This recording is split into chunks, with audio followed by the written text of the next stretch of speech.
इतिहास के सबसे डेंजरस लोगों ने कभी तलवार से नहीं बल्कि दिमाग से दुनिया को कंट्रोल किया। पर सवाल ये है, क्या तुम अपना ब्रेन ऐसे ही ट्रेन कर सकते हो कि लोग बिना समझे तुम्हारे हिसाब से सोचने लगे। 2019 का एक स्टडी क्या कहता है कि एवरेज इंसान रोज 200 बार मैनिपुलेट होता है। आप सोच रहे होंगे इतनी बार? हाँ जी, क्योंकि आपको पता नहीं कि ये गेम कैसे खेलना है। पर आज से आप इस गेम का मास्टर बन जाओगे। रोज सुबह उठो, ऑफिस पहुंचो और तभी एक कलीग आता है और कहता है मेरी शिफ्ट कवर कर दोगे। आप कहते हो हाँ जी, क्यों नहीं, लेकिन दिल में गुस्सा कहता है यार मेरा भी तो काम है। घर आते हो, सोसाइटी के अंकल बोलते हैं बेटा कार की चाबी दे दो, थोड़ा सा पेट्रोल है मेरे पास, आप दे देते हो। फिर बाद में क्या होता है वो आपको पता है, पूरा टैंक खाली। आप चुपचाप सह जाते हो। ऐसा लगता है सब आपका फायदा उठा रहे हैं। आपको लगता है क्या मैं इतना अच्छा इंसान बनना ही चाहूँगा। दोस्तों, ये मेरी कहानी थी, बट आई एम श्योर ये आपकी भी होगी। रॉबर्ट ग्रीन अपनी किताब द 48 लॉ ऑफ पावर में कहते हैं दुनिया में पावर वही जीतता है जो सोचने का तरीका समझ ले। साइकोलॉजी रिसर्च भी कहती है एक मैनिपुलेटर पहले तुम्हारे ब्रेन को हैक करता है, फिर तुम्हारे एक्शन को। आज की वीडियो में मैं तुम्हें 7 साइकोलॉजिकल स्किल्स बताऊंगा जो तुम्हें एक मैनिपुलेटिव जीनियस की तरह सोचना सिखाएगा। ध्यान से सुनो, ये स्किल्स तुम्हारी लाइफ का पावर एंड गेम को पलट देगा, जो आपकी लाइफ में कभी भी किसी के सामने हेल्पलेस फील नहीं होने देगा।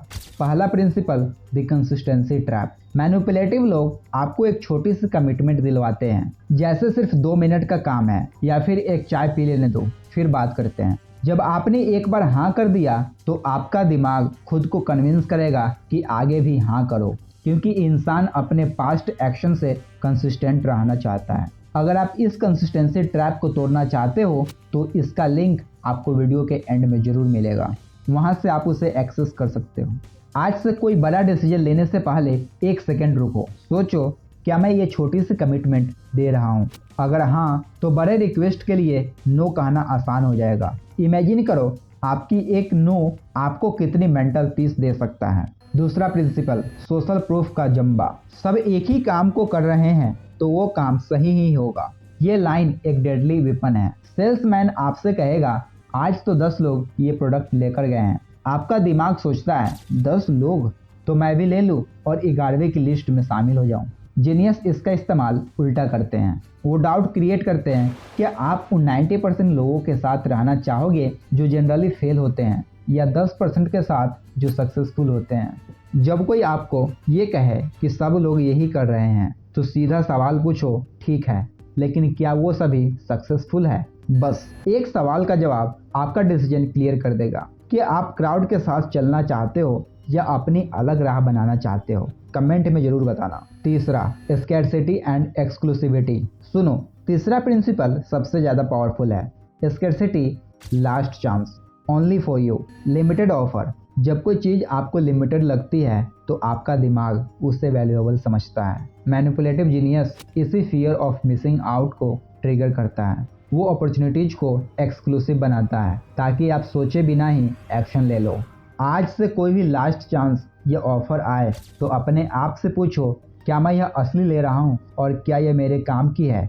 सच्ची अपॉर्चुनिटीज कभी लास्ट चांस नहीं बनती, वो अपने आप रिपीट होती है। चौथा, रेसिप्रोसिटी का कर्ज। यह प्रिंसिपल बहुत ही डेंजरस है। रेसिप्रोसिटी यानी कर्ज चुकाना। एक दोस्त आपको बर्थडे पे एक महंगा गिफ्ट दे दे, अब आपके मन में एक प्रेशर बन जाता है, अब मुझे भी उसे वैसा ही देना होगा। जीनियस लोग पहले आपको कुछ देता है, चाहे वह एक छोटी सी हेल्प हो या तारीफ। आपके अंदर ऑटोमेटिक एक फीलिंग आती है कि अब उसे कुछ वापस करना है। यह एक साइकोलॉजिकल ऑटो पायलट है। कोई भी आपको कुछ दे तो सीधा कह दो thank you so much but you really didn't have to. ये सिंपल लाइन आपको उस साइकोलॉजिकल कर्ज से बचा देगी। पांचवा, लाइकिंग। लोग उनसे ज़्यादा इजीली मैनिपुलेट होते हैं जिनसे वो एग्री करते हैं या जिनको पसंद करते हैं। इसीलिए मैनिपुलेटर आपसे पहले कॉमन ग्राउंड ढूंढेगा। आप भी दिल्ली से हो, आपको भी क्रिकेट पसंद है, आपको लगेगा ये आपका दोस्त है और दोस्तों से हम नो नहीं कहते। जीनियस बनने के लिए बिजनेस को पर्सनली मत लो। हर रिलेशनशिप को थोड़ा सा प्रोफेशनल बाउंड्री में रखो। कोई आपकी तारीफ करे या कॉमन इंटरेस्ट ढूंढे, समझ लो ये लाइकिंग का प्रिंसिपल हो सकता है। पोलाइट रहो लेकिन रिक्वेस्ट अनरीजनेबल है तो उस समय ना कहने से ना डरो। छठा, कंट्रोल इंफॉर्मेशन फ्लो।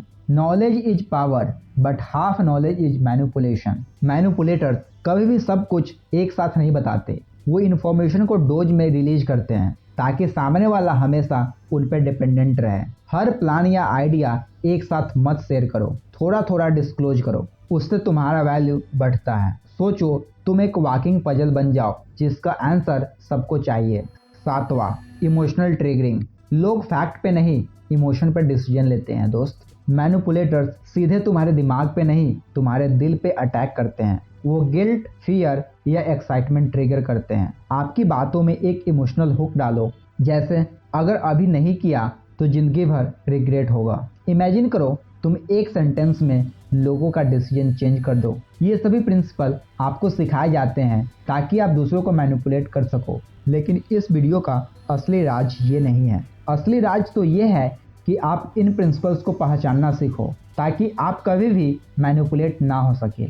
ये आपकी साइकोलॉजिकल सेल्फ डिफेंस की शील्ड है। अगर आप जीनियस बन रहे हो, एक गुड जीनियस जो खुद को प्रोटेक्ट कर सकता है। सो दोस्तों, आज से आपकी नई जर्नी शुरू होती है। आपकी लाइफ में कोई आपका फ़ायदा अब नहीं उठा पाएगा। आप हर कन्वर्सेशन में कॉन्फिडेंट रहोगे, आपको पता होगा आप क्या कर रहे हो और क्यों। अब आपकी बारी है, कमेंट में बताओ आज के 7 प्रिंसिपल में वो कौन सा प्रिंसिपल आपको सबसे ज़्यादा पावरफुल लगा और आपसे रेजोनेट किया। Consistency, social proof, scarcity, reciprocity या लाइकिंग। मेरे लिए ज़रूर लिखना दोस्त। अगर आप चाहते हो कि आपकी मेंटालिटी और भी स्ट्रांग हो तो इस चैनल को सब्सक्राइब जरूर कर दो, क्योंकि आगे आने वाले वीडियोज में हम ऐसे ही life changing psychological tactics discuss करेंगे। याद रखना दोस्त, पावर का इस्तेमाल सिर्फ दूसरों को नीचा दिखाने के लिए नहीं होता। पावर का सबसे बड़ा इस्तेमाल खुद को और अपने लव्ड वंस को प्रोटेक्ट करने के लिए होता है। Thank you so much. Bye bye. Take your good care.